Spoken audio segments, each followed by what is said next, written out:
Hey guys, we're here for a new podcast. We were going to do it on one of the trips that we have, but Kyle and I were talking and planning this next podcast last week, and we went down a rabbit hole on the origin story of Outdoors International. And I was surprised you didn't know really how it all started. And ironically, this is our 20-year anniversary. I didn't even realize that until we started talking about it that day. So pretty big milestone. And so we just didn't really talk about doing a podcast about that. We did just in general, but didn't make any definite plans. Then the day before yesterday, Charlie, who is one of our newest members of our team, raise your hand, Charlie, so they know who's who. Charlie is a retired first responder, Charlie Ward, and he asked what the story was of OI. He doesn't even know. He's been with us a little more than a year now, and nobody knows how OI got started, the origin story. And that's a little bit my fault, I guess, because I've kind of avoided the spotlight of things, and I've always kind of hoped somebody would come in and be the face of the company, not me, and would tell the story. I do a lot of marketing, and any marketing material you read, they say that the story is the reason people use your service. And I agree completely. And I didn't realize, honestly, that we were so terrible about not telling our story. So here we go. That was a long-winded intro. I'm sorry. That's all right. We love you, Cory, and people love you too. That's why we're dragging you up here. Doggone it, people like you. Well, Cory, man, I'm pumped. Like we were talking about the other day. I'm a passionate person. It's been, and I'll take a lot of the blame. I mean, it should have been one of the first questions I asked in the first couple of conversations I had with Russ and Austin. That's on me. But I'm excited since you and I talked. I've been excited. I've been looking forward to it. So hopefully the next hour or so that we talk, man, I can't wait for the education. Cool. Also, we're going to try to do a background podcast on everybody in the team. I guess we're starting with me and the origin of OI, and then we're going to move on to everybody on the team. We have a couple people that are pretty not excited about being in the spotlight either. So we might not get them, but most of us I think we'll get. And I think that'll be a cool project. So you guys can all get to know everybody on the OI team and learn that we're just a bunch of blue collar guys that have our hands on something bigger than any one of us individually. So it's kind of a cool. So some background on me. I was born in a little town, 3,000 people, Gooding, Idaho. And I was super, super, super, super shy. Like would not hide behind my mom shy as a little kid, and loved to hunt. And that's all I thought of. I would go around with my BB gun hunting grasshoppers constantly as a little kid. I'd be gone until dark. I can't believe, knowing my mom, because she's kind of, I don't know, she likes to be in control of things.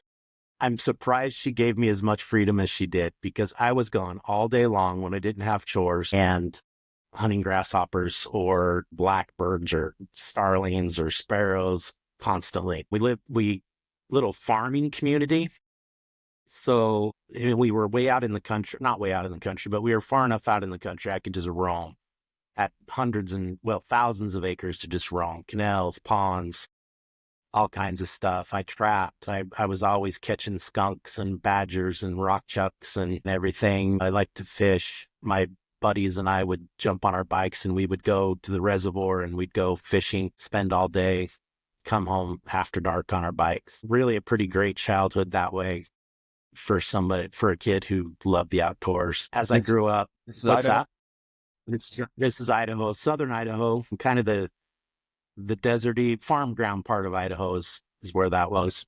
And I lived there until I was sophomore. So I kind of got into pheasant hunting. We had a ton of pheasants. Like I said, it was farm area. And I really, when I get into something, I tend to really go all in.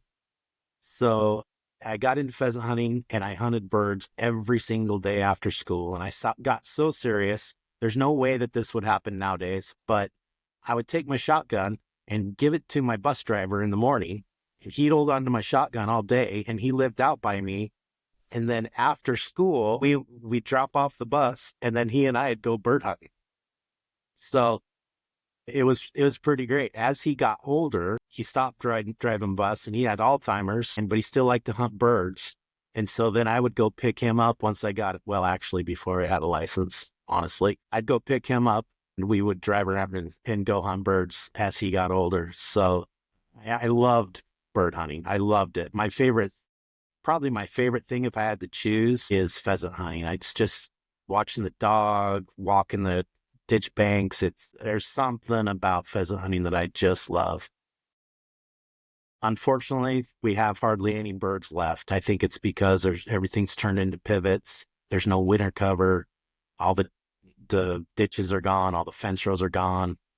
But in the winter, the predators just hammer them. So that's I miss that. I reminisce about pheasant hunting a lot. I was a serial entrepreneur, even as a little kid.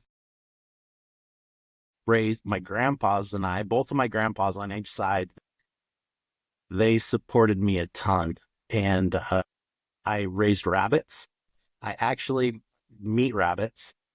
I had hundreds of does, and there was a truck that my grandpas and I lined up. Well, first off, when I was really little, we raised sheep. So we had a lambing shed. And so we converted that into a rabbit factory that had automatic feeders, automatic waters. It had a silo with rabbit feed.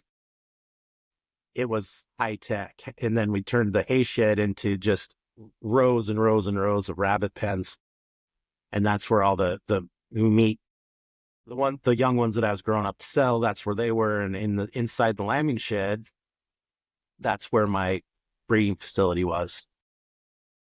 A truck would come by.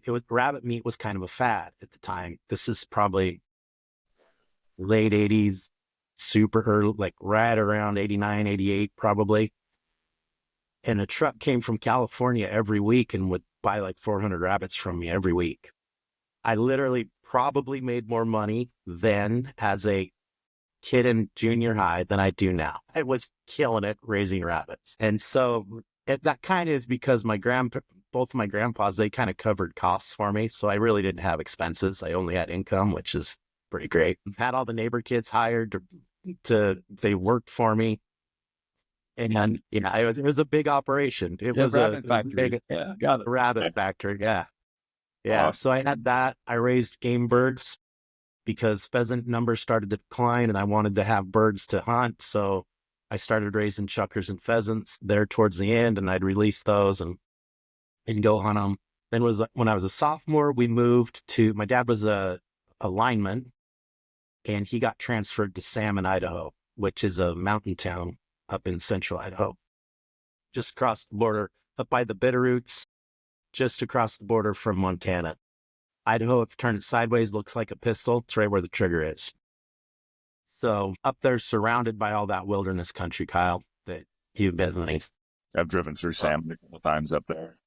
Yeah, you've driven through it. Yeah. So that's where I graduated from, and I loved Salmon. Salmon was a great place. We lived in a wall tent for all through high school and the rest of my high school, and not in the winter though. So there was a cobalt mine, and I think that's actually how we started talking about how OI started. We were talking about how we both loved to pheasant hunt when we were in our teens. Yes. And then that turned into you telling me that story, and then into the wall tent story, and then into the segue here. I think that's how the conversation started, actually. I think it did too. Yep, yeah. I think so too. Yeah. So in Salmon, there were no pheasants to speak of, but there were chukars. So my bird hunting addiction transitioned to chukar hunting. I was an interesting kid. I got also really into stock dog training. Those border collies that you know what I mean? That there was And before I moved to salmon, I bought a really high-end border collie from Wales. And I didn't know, I killed a bunch of coyotes to pay for her. She was super expensive. And so I killed coyotes and was selling coyote hides to pay for my dog. So when we moved to salmon, I had this pup, and I really had no idea how to train it, but I was just intrigued by those stock dogs. Grew up on horses, around cattle, ranching, all that stuff. So that's why I like the stock dog thing. So interestingly, one of the top stock dog trainers in the world named Gary Erickson lived in Salmon, Idaho. And I don't know how I got introduced to him. I think I don't know how I got introduced to him. Another thing, when I moved to salmon, I just made the decision that I was no longer shy, which is interesting, but I did. It was like a fresh start, and I just decided, Cory, you're no longer shy. So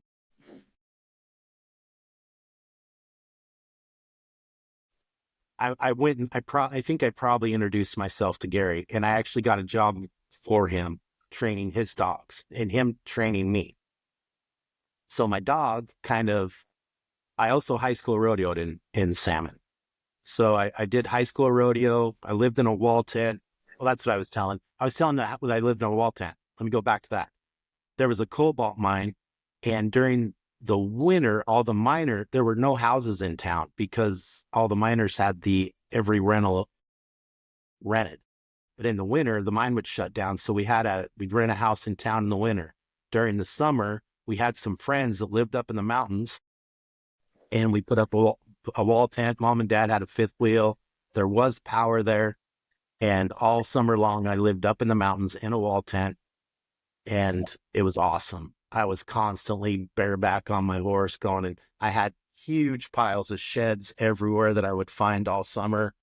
And then late summer, I'd take mules up and pack the sheds down, and it was great. It was awesome. All that time, like I said, I decided I wasn't going to be shy. So I was way more social than I had been when I was down in Gooding. Was in high school rodeo. I roped, I team roped, I calf roped, I did cutting, all that. I could have been really good, but I was way more into just being in the mountains and hunting. That was really what I was into. Rodeo didn't get the time it deserved for me to be really good.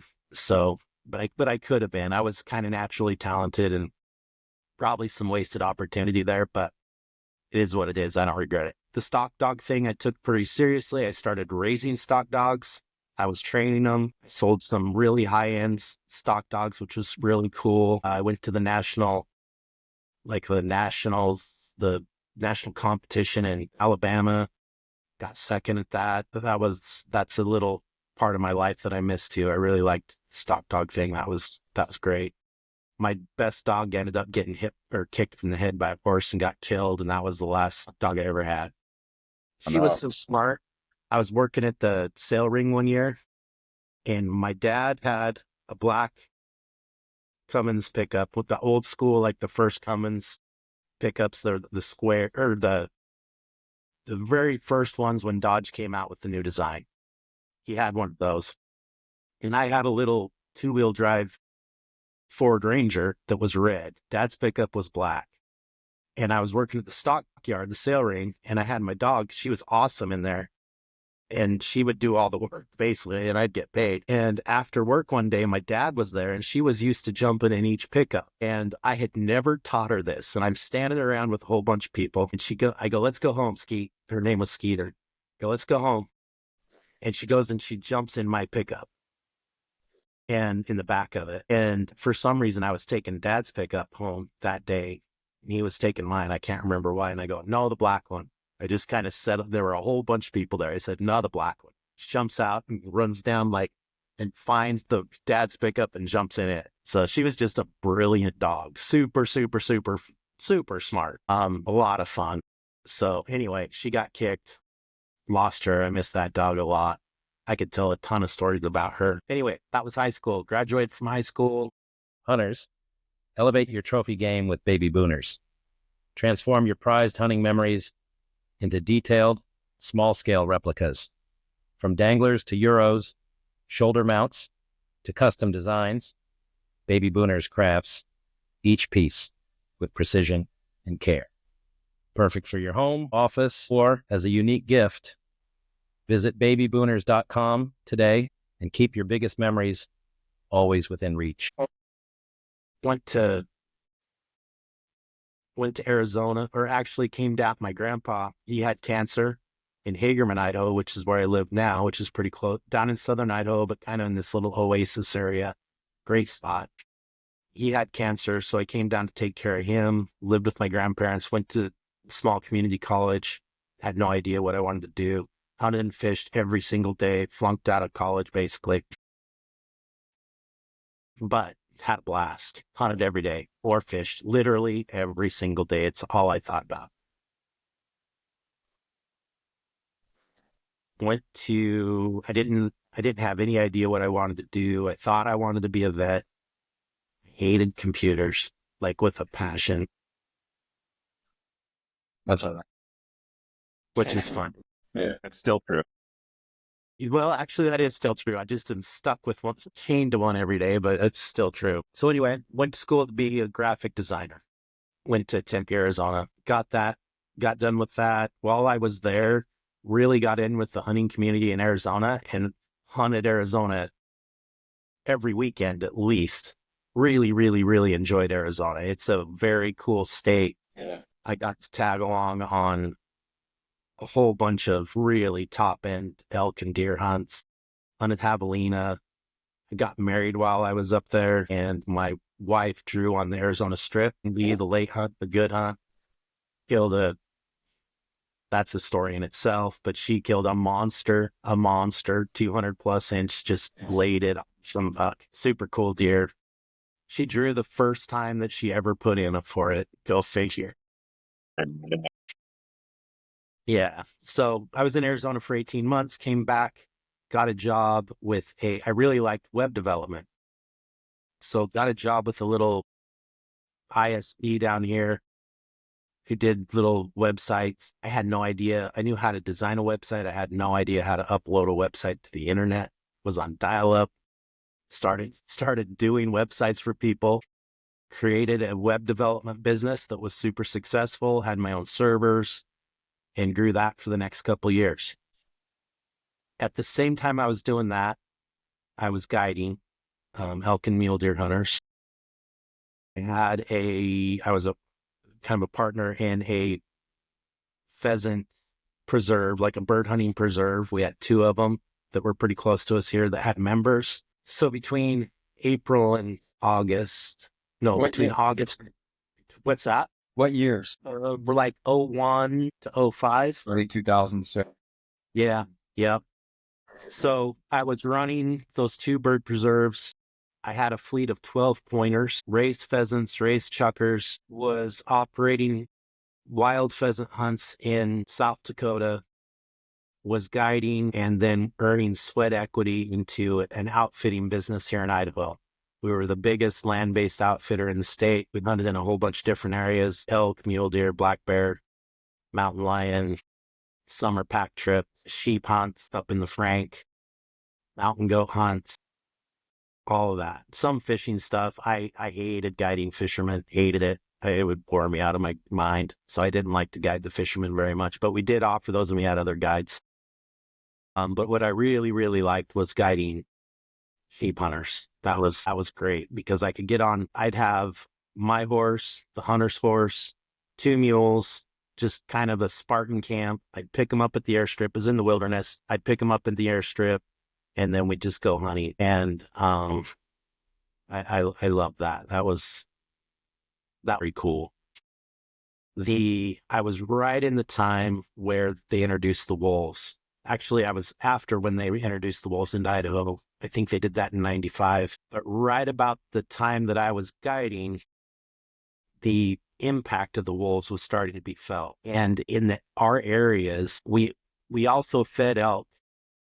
We had a lodge where they fed the elk. And we had the contract to feed them. And so we'd feed them with workhorses and a big wagon sled thing. So every day we'd go feed, started out thousands of elk. At the beginning, the last winter that we fed, there were thousands of elk. And every single day I'd watch the wolves kill a bunch of them. And it was so cold that they'd kill an elk, they'd eat a little bit of it. And it was just easier once it froze, the carcass froze, to go kill another one. And they were just wiping them out. And then I remember in the spring when winter kind of broke, 13 elk. It started at thousands, I don't even know, but 13 elk left the feed station. And that was the last year they kind of stopped feeding the elk after that because it was just a predator smorgasbord. So that was super sad. Also, it made the guiding awful. It made it just a super awful experience for the hunters. It was a premier area. I wasn't in charge of the books. I was for the booking or any of that. I was just guiding, and we had way too many hunters. And it felt like you're just kind of pretending that we're going to see elk or deer the last year. It was awful. And the whole time I'm trying to keep everybody's spirits up. And it was, Inside you knew. what's that? Yeah, inside you knew though. Inside I knew, yeah, we're going to be lucky if we even see anything. And I had a few honey holes early in the archery season. I did pretty well as far. Archery hunts just in general aren't super successful, but usually you can get pretty good opportunity because it comes down to the hunter. Really, it's all on them. I was pretty good at getting opportunity for my archery hunters, but success rates were pretty tough. And then during the rifle season, it really got tough. Just really, it was awful. Turned it into a miserable experience. That was the last year that I guided. I could go into that nightmare story, but I don't know. Do you have any questions Kyle, based on our conversation specifically on that? Well, I think that was like the pivotal time of your life and what molded your career into what it is now, because you saw an outfit on both sides, both the guiding and field management, as well as the admin, marketing, and customer relations. You got to see both sides of it. And so you got to see what you did like or didn't like. And that's kind of like what inspired and set forth into motion the rest of your life with Outdoors International. Yeah. So that's the Yeah, perfect it is. segue into that, because you basically found out, like, this is what I don't want. So I'm going to go do what I Right. want and build a business based off of that. And that's essentially what segues your life into Outdoors International, is that just terrific experience outfitting with a bad business partner. Yeah. And also I saw from the client's perspective, they were sold on this great hunt. And it actually, I got to say, previously to the wolves impacting it so much, it was a great hunt. But the outfitter continued to book those hunts. So I saw how a good outfitter can change. A good outfit can go from good to bad based on a lot of different things. And it wasn't just the wolves. There were other things impacting why it went downhill. I won't get into that, but I saw how that reputation, people were going to the show, talking to the outfitter, being sold on that hunt based on the previous reputation of that outfit.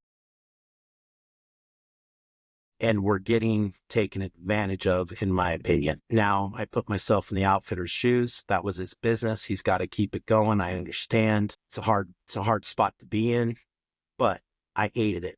I hated the whole thing and wanted nothing more to do with it. I remember at the same time, I have a pretty good web development company going.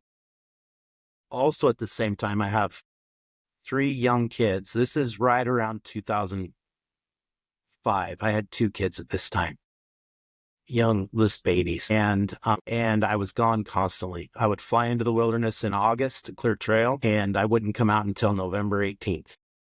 And it's 15th, I think it's 54-mile ride in with the horses. And so we get on November 18th, we'd put all the camp gear on a plane, get the clients out, the guides would go, everything except for the pack saddles and the horses' saddles. They carried those out themselves, but everything else got flown out. And I remember riding down, you're by yourself with all these horses. I think it was 38 head of horses or something coming out of the wilderness, just thinking about all of this stuff and thinking what can I do? I don't want to go through this again. I could talk for 4 hours about what all happened that year, and it was awful. I got West Nile virus early in the season, got so skinny, my wedding ring, I couldn't relax my hand, my wedding ring would fall off. I was like 140 pounds. Miserable. That's just one thing. I mean, it was one thing after the other. It was a miserable, miserable, miserable year. So I'm riding the horses out there all by myself, just trying to think, okay, what are you going to do with the rest of your life? You're not making any money. You're busy constantly. You have a young family that you don't see between August and November. And then in the spring, you're doing bear hunts. Something's got to change. So that's when I came up on that ride. That's when I came up with Outdoors International. I was booking hunts I had outfitter friends, and I was booking hunts. Actually, we were booking hunts for each other, just kind of organically. Somebody'd want to go pheasant hunting. I'd get them in touch with a pheasant guy in South Dakota I knew, and he'd book it, and he would spiff me a commission. And I got thinking, and I had worked with booking agents with the outfitting business for booking, and I hated them. I hated them because it seemed like they all just wanted a free hunt, and they'd come on the hunt. They would complain about everything. They'd expect it for free. They'd expect top end service because kind of the do you know who I am attitude. And then I'd never hear from them again. And they'd have good hunts. Up until that last year, previous years, it was good hunting. So they had good hunts. And so I hated working with booking agents, hated it. And it's ironic that's what we are now, as a booking agency. But I thought this could be done better. This could be done so much better.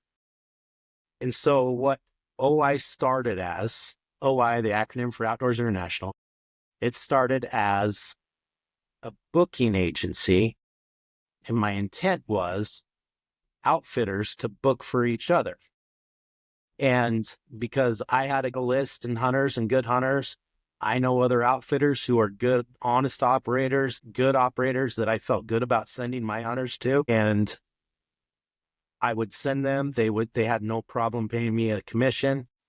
I thought, this is perfect. I can build a coalition of outfitters, and we just book for each other and we help each other out with our good clients. We warn each other about the nightmare clients because there's plenty of those. This is going to be perfect. So, and I had the web development skills to build it online, and this was the very beginning. There really were no other booking agencies online. So I built Outdoors International. I started getting a lot of leads, and I started trying to work with my outfitter friends. And they would not play ball. They would not book for each other when it was a more organized thing. They would when it was just me, their other outfitter buddy. But when it became me, the guy who had this booking agency, I couldn't get them to see the vision. I just couldn't.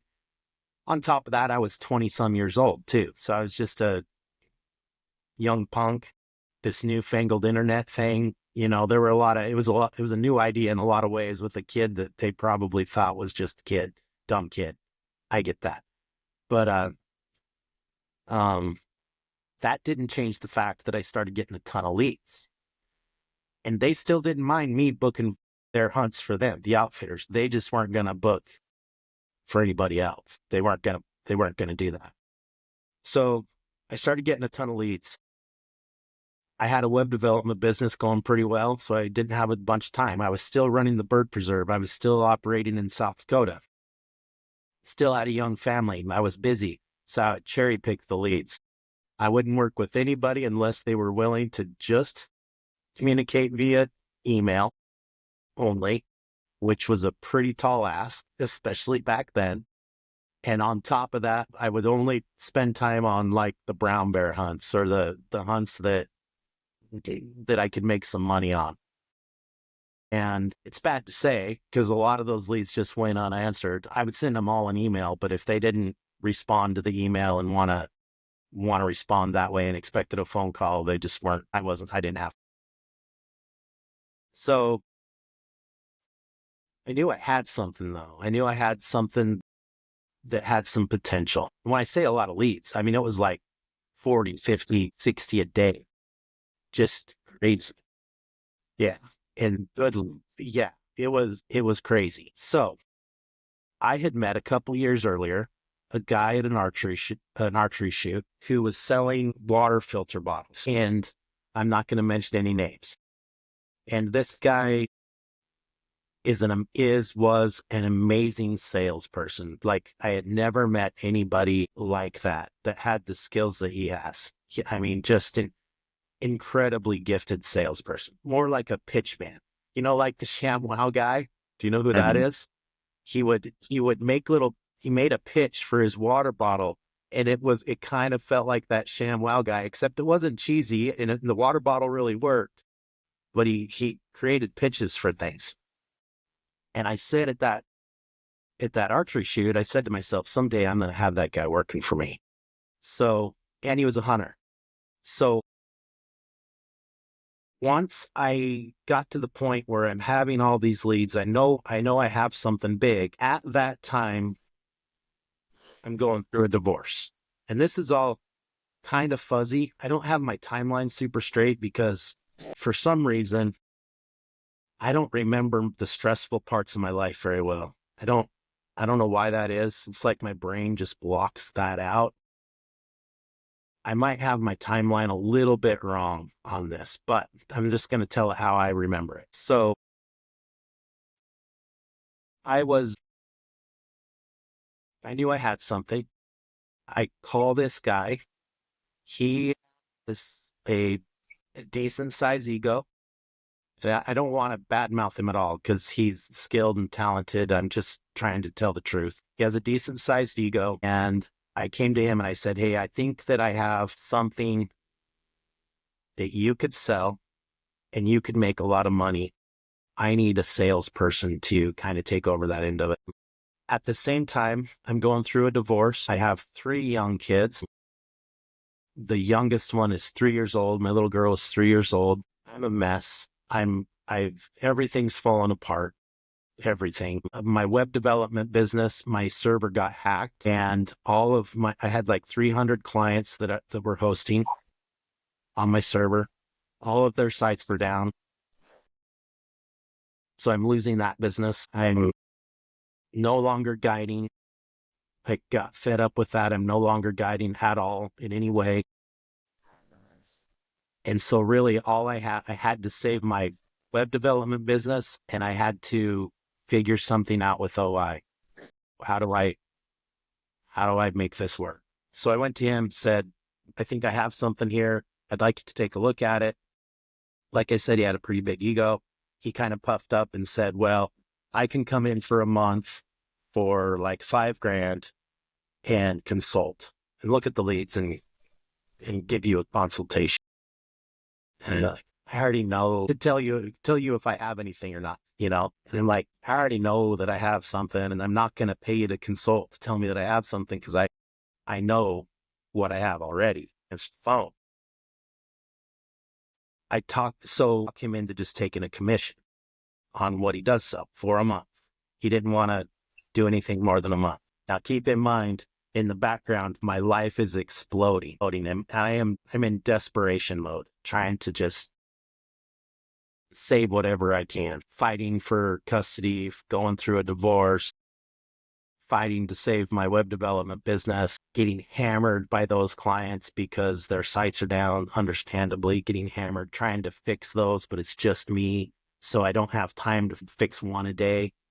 There's 300 of them. A disaster, a total, complete disaster. This guy comes in middle of December. And if I remember right, I have the numbers, I could look it up. But if I remember right, sold over $100,000 in hunts in December, in the last half of December. And he's like, wow, you really have something here. And I'm like, yeah, no shit. I told you I had something. Yeah, I know I do. And he goes, and this is where he sold me. And good for him. Bad for me. He convinced me to have him be a 50-50 partner in Outdoors International. So I wish I hadn't done that. I wish a lot of things, but I wish I hadn't done that. But I did. And to be quite honest, he did save not only that company, but freed up some money for me to hire some people to also save my web development company. I did that on the side, kind of got it under control. And then I gave that company, it was a little bit of a mess, but I kind of got it a little bit under control, and I gave it to my buddy Phil. You guys know, you know Phil, don't you, Kyle? I don't know if Charlie, if you would. So Phil still does OIs.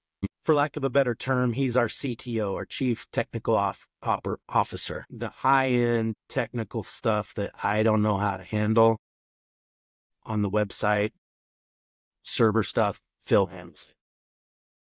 So he still runs that for OI. But I gave him, it was called Web Dog Services was the company.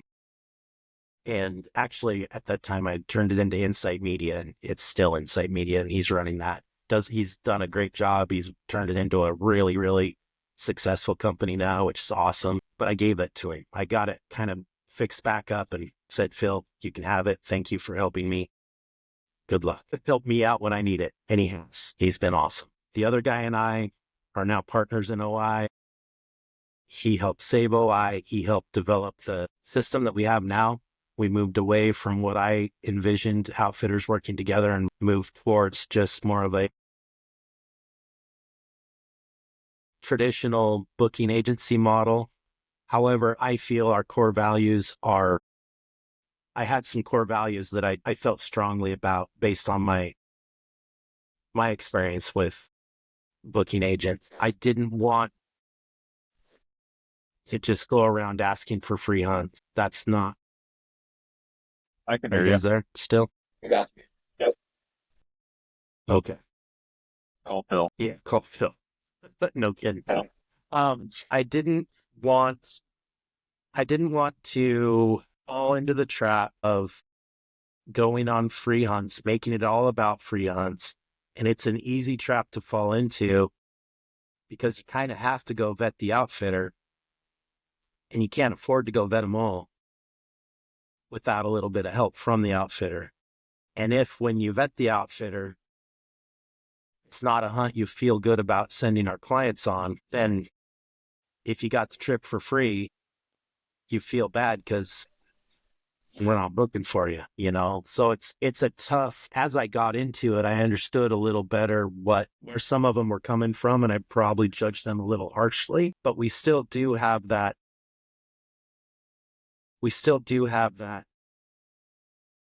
core value, I don't know what else to call it, where we don't really want anything for free. If we're offered, I think, Kyle, you do this the best of anybody in the company.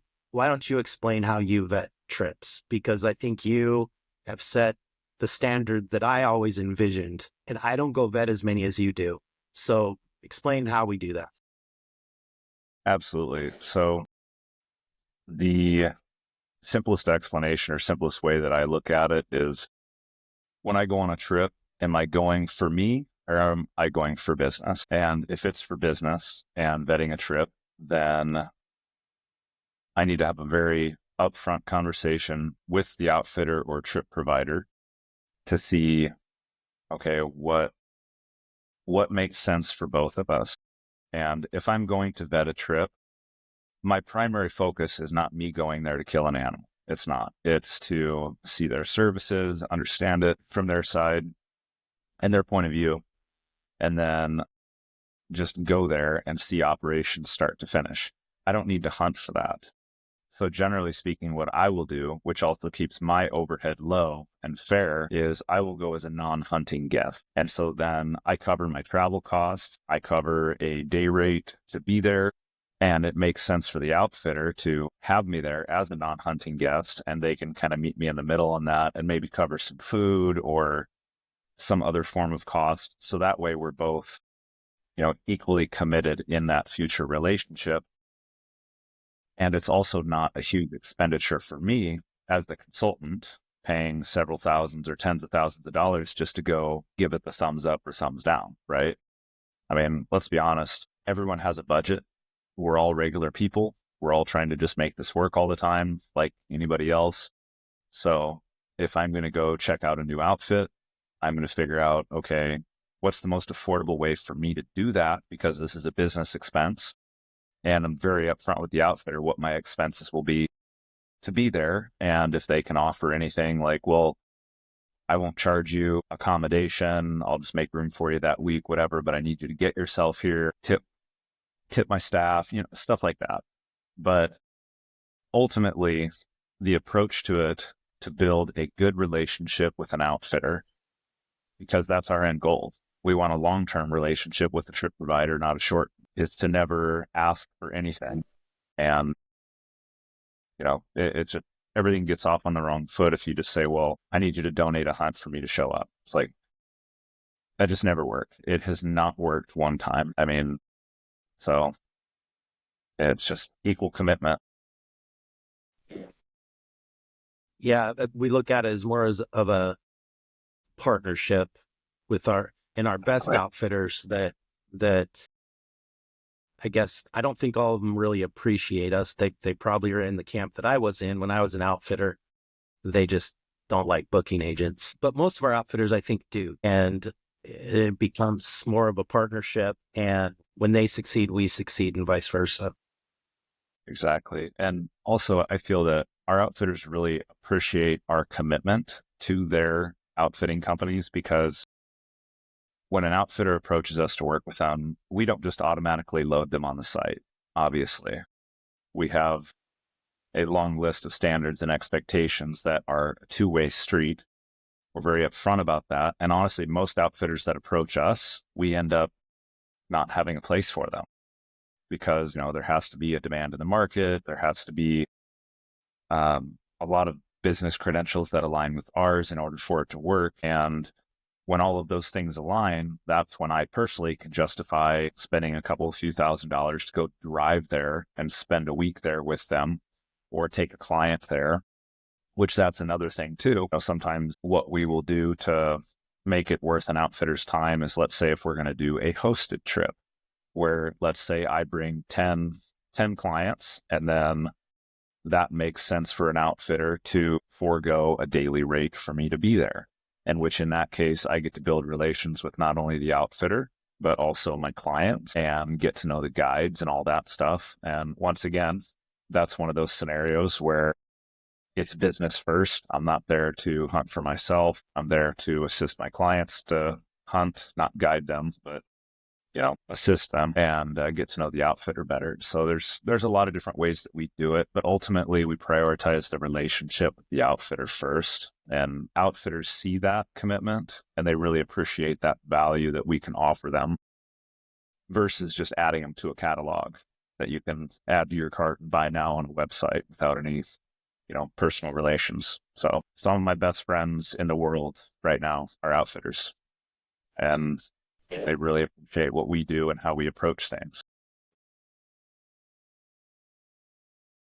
Great. Yeah, perfect.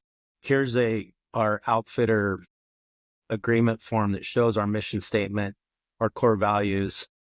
We don't want to oversell trips. Might feel like we should do a better job of getting that message across. Sometimes this stuff it's always in the back of my mind, but I wish that we should do a better job of putting that forward, because I think it's important. And I think having that train of thought and being consistent with it is super important, and what stands us apart. I can't speak for all the agencies, but I can speak for some of them I know, and we do stand apart from some of them. We hear that from our outfitters often. So not that there aren't some other great ones, there really are. There's some really, really good ones, but how do you do your personal trip? My personal trips. Well, when I do a personal hunt, I also try to make sure that I book a personal hunt with one of our partners. I'll give you an example. I'm doing a mountain goat hunt this fall with one of our Alaskan partners. He's an outfitter that I've actually admired and looked up to and wanted to hunt with him personally for like 5-6 years, but he's the gold standard of mountain goat in Alaska. Let's put it that way. There's no reason for me to justify flying all the way up there just to say, hey, you're good, and go backpack next to a client for a week. I've always told myself in that situation, when I come hunt with you, I'm going to book a trip personally. It's going to be one of those for me, but it's also going to check that box of saying that I've been here. So this is where I start looking at it like I'm going to kill two birds with one stone. Now, that's a personal trip, so I'm paying for it. To be very clear. Taking me 2 years to pay for it. Let's be clear about that. And on top of it, We get accused often. We get accused often of it actually happened to you on a DIY caribou hunt, where they assumed you got special treatment because you were with OI, and it wasn't the case. You paid for the hunt. Yeah. I think it's a misconception where, even with getting this podcast back up and going, one of the feedback that I've gotten is, I didn't know this is what you do. I thought you just go on a lot of cool trips all the time. Now, that's my fault. I'm not presenting myself in a way that's received so people understand our business and what I do for a living. People just see the pictures. They don't necessarily read the description. I'm not being informative enough about my professional career and being a travel agent and hunting consultant for Outdoors International. I take accountability for that. So I don't blame anyone for having that misconception. It's not really a huge industry I get that the we're same in. thing. Yeah. It's a very niche career field that we're in, which is why you'll always hear me explain it as I'm a travel agent for hunting trips, because I feel like that's the most easily received and understood message when people ask me what I do versus saying I'm a hunting consultant. People hear that and be like, do you have a real job? Stuff like that. But Exactly. anyway, that's kind of side tangent, but I guess to go back to planning personal trips, that's usually the scenario. If I'm going on a personal trip, yes, it's with one of our partners because I want to be there, but it also kills two birds with one stone. So I can say that I've been there. That's only going to help me and my ability to represent the outfitter and their services going forward, explain it better to clients, make it more relatable. Give you another example, Kyrgyzstan Ibex last year. Prior to me going there and seeing it for myself, I personally have never been able to connect with clients and really explain that trip. And I think that's partially because of my personality, just being really informational and detailed, connecting with other people like that. I feel like if I can't relay all of that information from being there, then I can't send somebody there. Well, since going there personally, I can connect with people a lot more, and that's great for business. But that was also a personal trip. So, I mean, I paid for that trip. Yeah. So that's kind of the long and short of that. But I also look at when I do go on a personal trip and I'm booking it for myself, it is a long-term investment too. It's just a higher investment that will take longer to repay. So in turn, booking for that outfitter in the future, it might take me 2 years, might take me 10 years to repay myself. But going back to long-term relationships, it's important. And if I went and spent $15,000 with a mountain goat outfitter and had no intention of working with him for the rest of my career, I'll never repay that investment. That don't pencil. And you wouldn't recover if you do that to too many outfitters too many times. You won't recover from the damage to your reputation. Absolutely, which is why in our industry we do see new agents sometimes not turn their career into a long-term career. It's short-lived, a couple years tops. Then they move on and do something else. You know, like I told you from the beginning, Cory, I'm in this for the long haul. And I basically, when I started, which maybe when we get around to doing individual podcasts and individual consultants, we'll go into that more. But essentially, you ask me, what's your game plan? It's like, well, I'm going to try to get a little better every day. I'm going to do the right thing first. And I feel like if I can't succeed doing that in the long term, then this just wasn't meant for me. But in turn, now it's been overwhelmingly successful because I was patient and just put people's best interest up front and myself making money last. But that makes you more in the long term by treating people right, to include outfitters and clients especially. So just people first, money second, do the right thing. If you can't be successful doing that, then it wasn't meant to be. And that's probably why you and I align so well too. For sure. For sure. Yeah. Not to say either that we haven't had consultants who didn't share our philosophy and, in my opinion, did take advantage of outfitters, and also in some circumstances did take advantage of clients. And that's why they're no longer with us. So we haven't been perfect, but we strive to do a little bit better every day. And when we are wrong, we try to fix it. We don't try to fix it every time we're accused of being wrong, because often we're not. So, but when we are, we stand up and fix it. We have, and I feel really, really good that we have fixed problems that have been our fault. And there's been a few. Yeah. So, and I'm proud we're of also, yeah, you should be. And we're, at least I know I'm not, and you share the same philosophy. I'm not afraid to be wrong if I think I'm right too. So just being open-minded to perspective and, problem solving. If I'm completely convinced of something and someone says, no, I think you're wrong, be like, oh, tell me why. Help me Perception's understand. an amazing thing. Yeah, help me understand. Maybe I'm missing something, So, Humility. Yeah, and we have a good panel here of level-headed, smart guys, lazy gal that none of them are afraid to tell us if we're wrong. So, we've had a few situations where we got together as a team and discussed the situation. And it's one thing Russ is good. Russ Meyer's really good at problem solving. And when there's a problem with a client or an outfitter, I don't think there's anybody better than him to solve that problem and have some perception from everybody's side and gain some perspective and come to a common sense solution. He's the master at that. Yeah. We're blessed to have him. Yeah.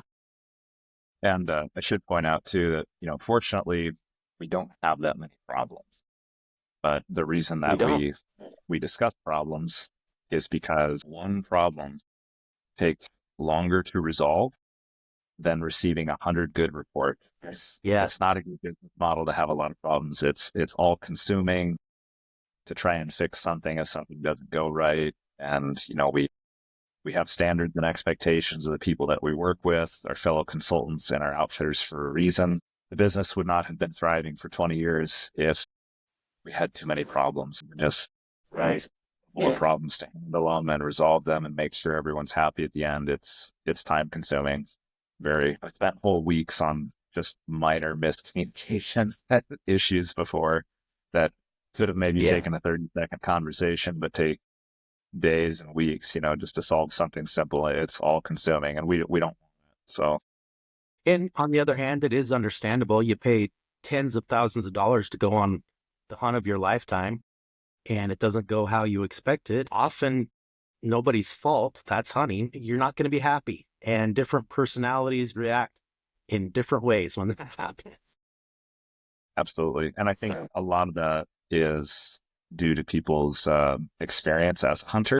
Like if somebody's been on a lot of hunt and something doesn't go 100 out of 100, normally there's some wisdom and understanding there with their past experience.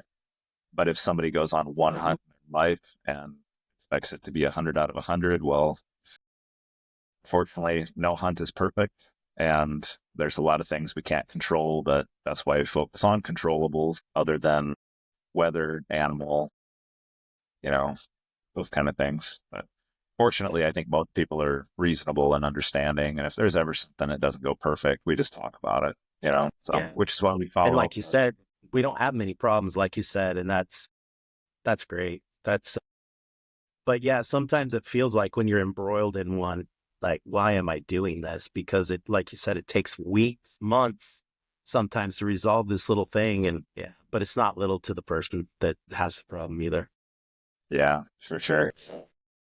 For sure. Just We being want understanding is what else do you think? We kind of went down a rabbit hole there. Yeah, it's all good. I knew we would at some point. Yeah.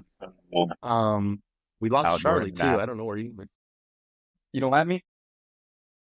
You're there.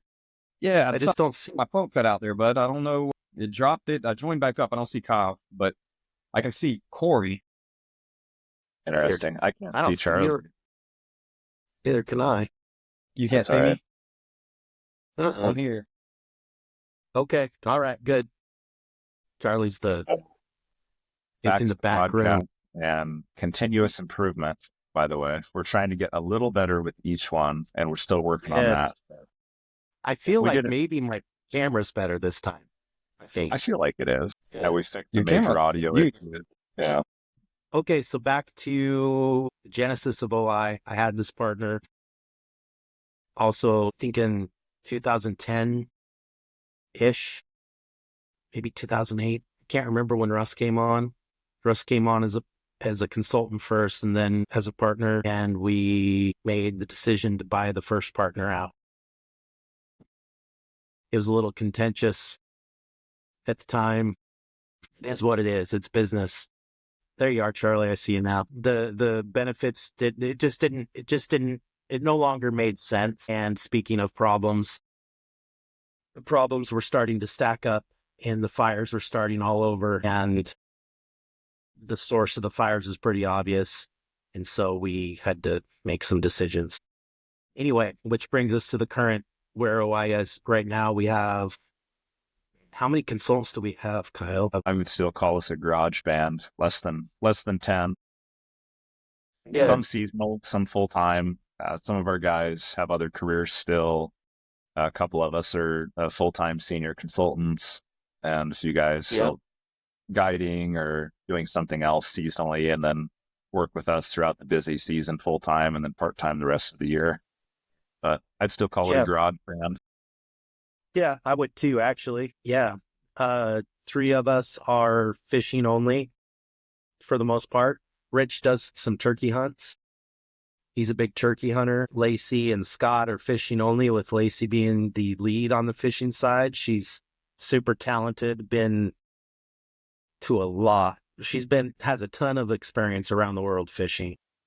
Yeah. She's awesome. I would love, yeah, she is. And I'd love to grow that side of the business. We are definitely mostly hunting, but I would really like to grow that side of the business because we have a strong team there.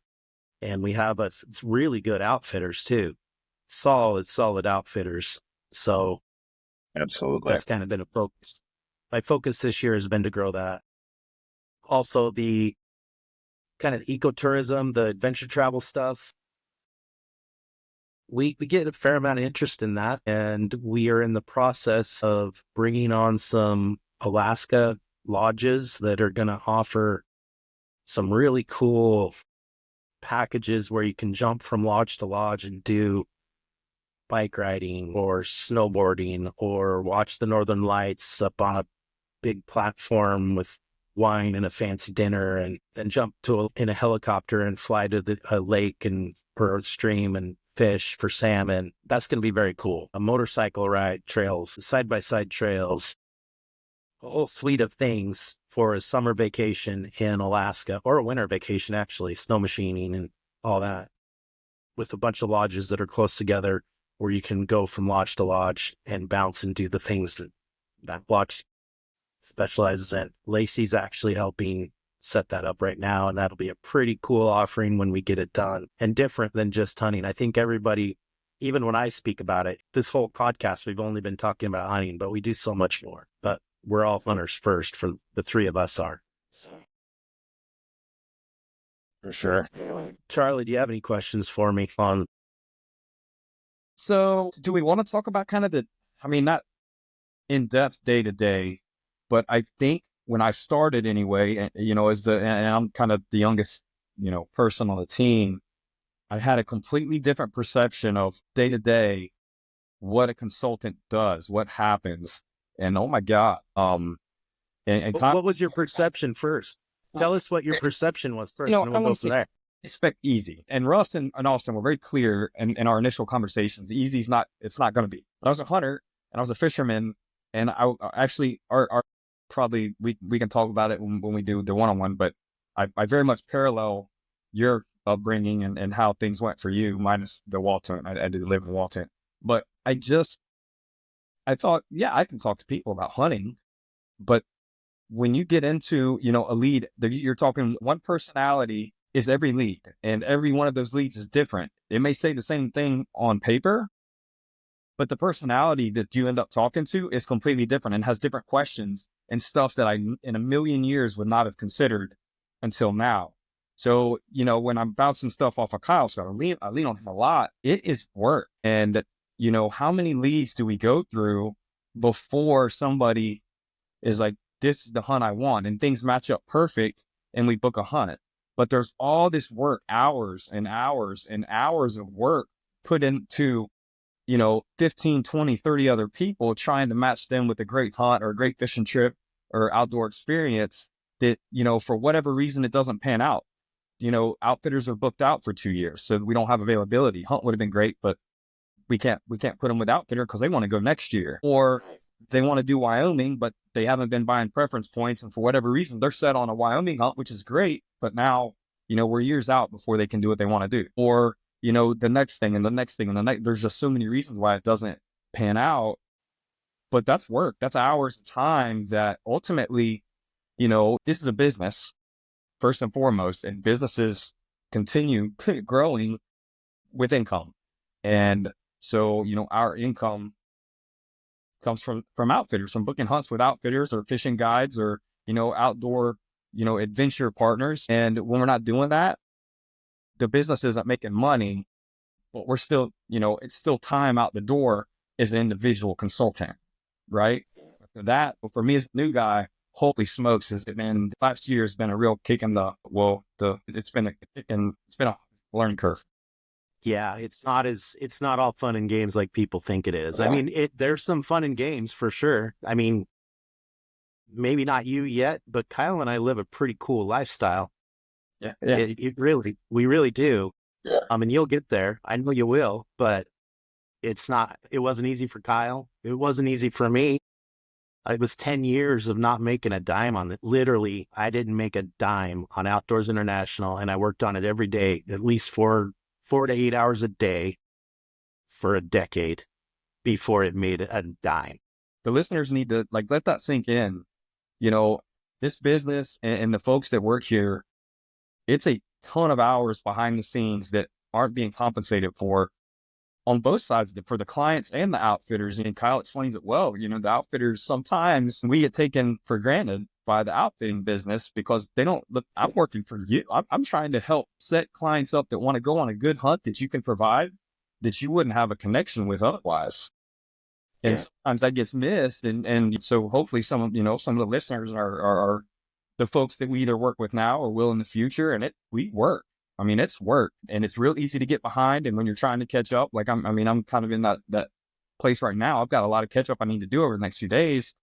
It's a lot of hours that may not, result in either a booking or the business making money, but it's still hours I got to put, forth. Yeah. A tremendous. I was going to say, yeah. And you could, all of us could book that client. If we didn't have the standards that we could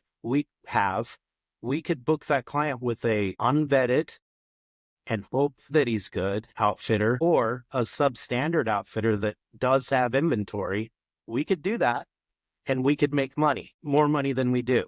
However, we would be booking people on hunts that may or even probably wouldn't turn out well. And we refuse to do that.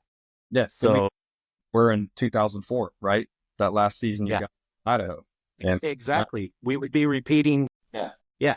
We'd be repeating that. Exactly. Why would, Kyle, why would a client use our service as opposed to going directly to the outfitter?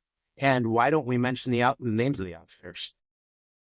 Well, that's a great question, because if a client is using our services and appreciates the value that we can bring them as a client, we are not an outfitter, which means that we have more than one product to offer. So a really common one, let's say somebody reaches out about an elk hunt. And they say, hey, I want to go on an elk hunt. What's it cost? Like, okay, well, it's not that simple of an answer, because I need to know, what is your hunter experience? What's your physical ability level? What's your weapon of choice? What year do you want to go? What is your budget? What are your trophy expectations? A long, long list of criteria that I need to know to pair a client with an outfitter, so that way expectations will match and it'll be a good fit. So why would somebody go with us? Well, I'm trying to match you to an experience, an outfitter, and something that's going to match what your goals are, rather than just having one product and trying to sell you into it and convince you that it's what you want, even if it's not.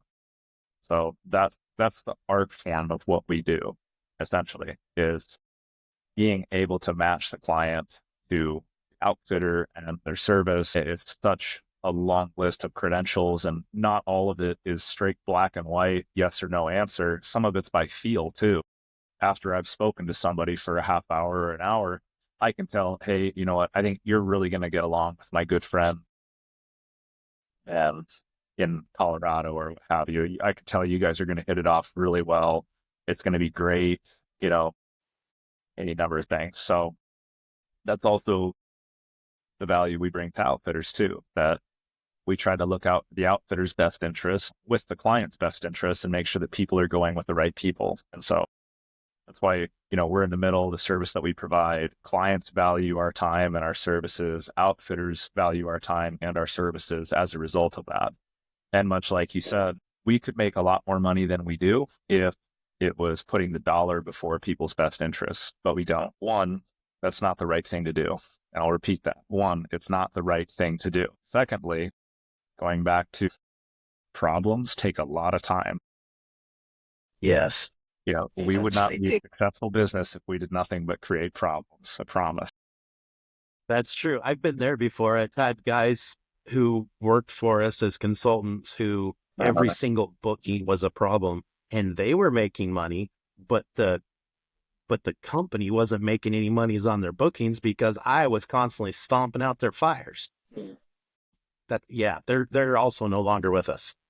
Yeah. Fortunately, there's only been a couple of those in 20 years, but learning from past mistakes, trying not to let them repeat with new current consultants, and maintaining outfitter relationships. I mean, we want to have outfitter relationships for decades. We don't want to, just work with them until they're upset with one of the guys that work here, and then we can't send clients there anymore. And then we've spent years of time and finances to get to know their trip, and then ruin our relationship over a bad deal. So there's so many facets to what we do and why it's truly a complex business and somewhat of an art. Yeah, for sure. And from the client's perspective, I can easily put myself in this spot as a client. They want to talk directly to the outfitter. They don't really want to talk to what they consider a middle guy. Yeah. And I understand that. I really, really do. But I can kind of speak to all three different perspectives: the client, the consultants, and also outfitters. I've been all three of those things. The outfitter, when I was an outfitter, if you come talk to me about booking an elk hunt, I'm not going to tell you about the elk hunt that I think is best for you because you are maybe out of shape or a little older than my wilderness really tough elk hunt is. I'm going to try to book you on my elk hunt even though I know really you're not my ideal client. It's not in my best interest to book my buddy's elk hunt. My outfitter friend's elk hunts for him. So I'm going to try to book you on mine. And I'm not bad mouthing them. That's just business. That's smart, you know? But if you come to us and let's say you do want to go to me, the outfitter with the backcountry elk hunt that's hard, and Kyle, you ask me if I'm in shape, how old I am, blah, blah, blah. And maybe I'm a little overweight and I'm 75 years old and I want to go on this Frank Church wilderness hunt. You're probably going to say, don't really think that that's going to be a great fit for you. Why don't you go to Colorado with this outfitter? And that's you doing your job on my behalf. And you might not be telling me what I want to hear, but you're being honest with me and booking me on a hunt that I have a better chance to be successful and have a good time on. And that is why you would use our services. That exactly, in my opinion, that is why you would do it. Exactly. And to answer your earlier question too about, why we don't advertise the name of the outfitter. Well, when someone reaches out and says, I want to go on an elk hunt, who's the outfitter? Well, we don't know yet. We need to have a good conversation and we need to figure out which one's going to be the best.